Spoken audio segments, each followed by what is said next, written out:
Gubernur Jawa Barat, Deddy Mulyadi memberi teguran ke Bupati Indramayu, Lucky Hakim usai foto-foto liburannya ke Jepang beredar di media sosial.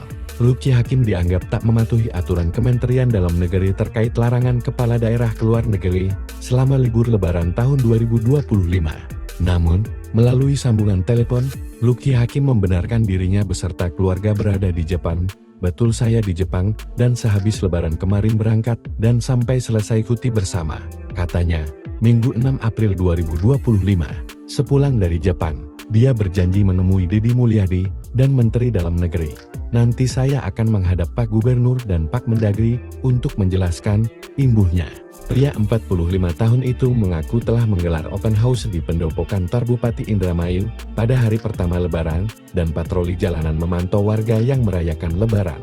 Lalu di hari H2 Lebaran, ke Jepang sampai tanggal 7 dan tanggal 8 April tahun 2025 sudah mulai kerja kembali seperti biasa, ada agenda ke desa korban Rep di Eretan, tukasnya. Sebelumnya, Deddy Mulyadi mengunggah foto Lucky Hakim liburan ke Jepang di akun TIK Teoranya @DDMulyadi di OFVCIAL. Dia mengatakan, Lucky Hakim tidak pernah melakukan proses tersebut, bahkan, Deddy sempat mengonfirmasi soal keberadaan Lucky via WhatsApp, tetapi tidak dibalas. Saya pernah tanyakan soal ini via WA, namun tidak dibalas, mungkin sibuk, atau jarang baca WA, kata Deddy.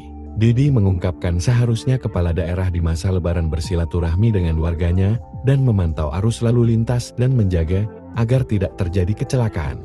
Menurut Deddy, perbuatan Lucky Hakim tersebut, berpotensi melanggar Undang-Undang Nomor 23 Tahun 2014, tentang pemerintah daerah.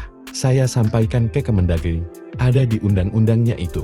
Dilihat di undang-undang diberhentikan, selama 3 bulan. Ada di situ, jelasnya.